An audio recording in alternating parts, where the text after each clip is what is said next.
You probably heard of Warren Buffett. He's the third richest person in the world.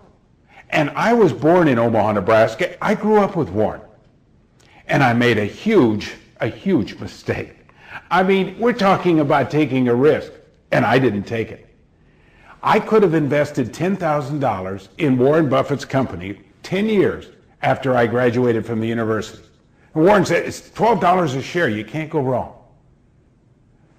Today, that $10,000 is worth $55 million. What a mistake. My roots in Omaha failed me. Now we're talking about risks, and we're talking about the opportunity to make money. And one of them is, you've probably seen it on the television set on the New York Stock Exchange.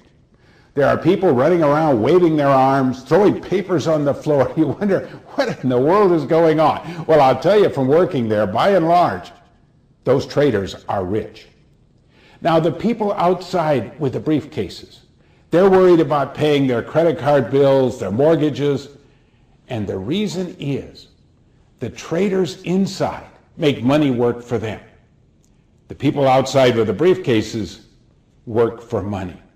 And we're going to explore that that's powerful in the way you can build your personal finance nest egg.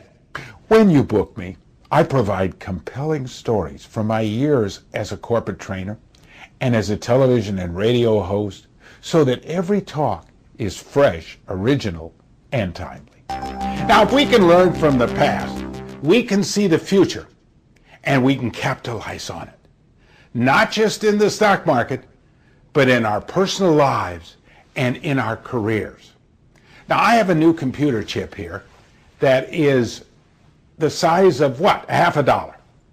But inside this chip, the chips are the equivalent of 1/10,000th the thickness of a human hair. But more importantly, we are on the brink of a technology explosion.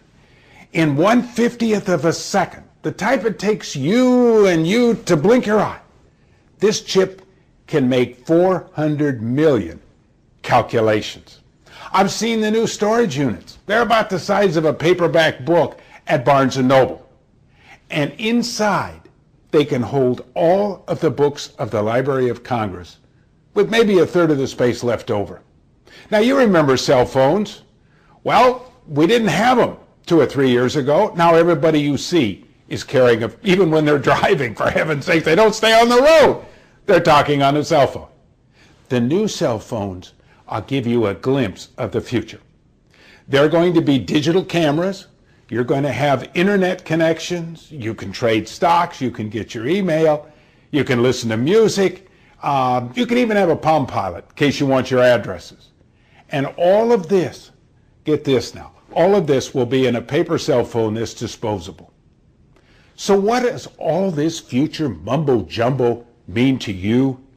Well, we're going to develop a strategy for each of you to allow you to use this information to make the best choices for your financial future, your career, and your family's well-being.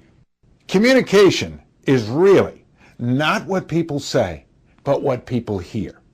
And I can help you communicate so your audience is listening. Our first message is that we have a conference call. We'll explore what your ideas are, what messages you'd like to convey. You probably already told the audience several times, but I can communicate in a way that they will hear. And that's my job.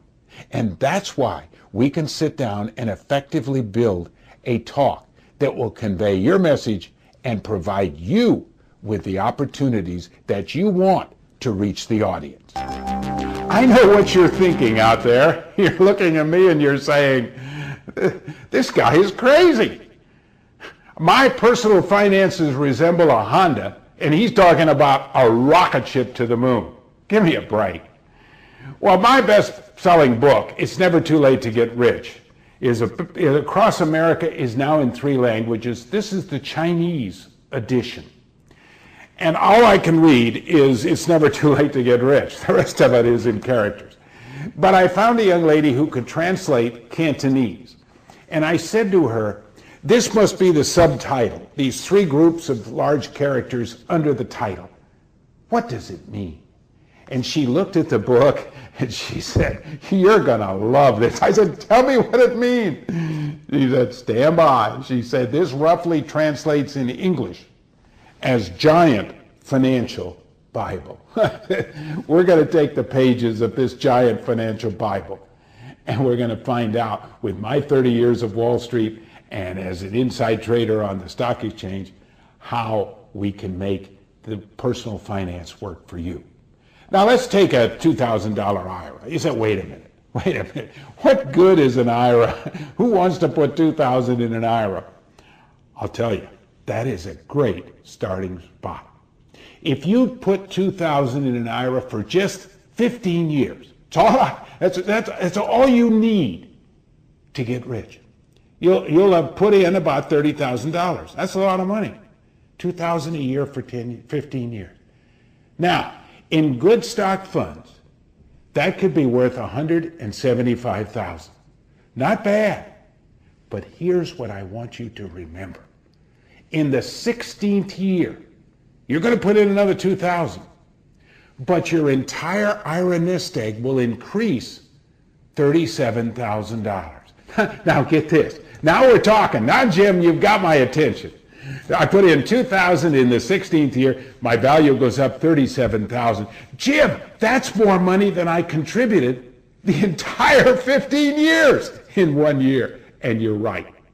People have come up to me or they've talked to me on the radio and said, wait a minute, this really works. I'm making more on my annual IRA buildup than I am on my salary. It is never too late to get rich. And we're going to look inside the Giant Financial Bible, and we're going to tell you how to build your retirement nest egg. And now as a final thought. Now you've got a meeting coming up, probably going to be a huge expenditure. Or is it going to be a terrific investment? I happen to be in the investment business. And I want you to ask yourself this. What's going to make it a terrific investment? Motivated employees? Well, I can address that. Increased skills? I've built them over a lifetime. Financial security? I can take that right out of my years at Wall Street. Whatever it is, let's partner and let's make this the best investment ever for your next upcoming event.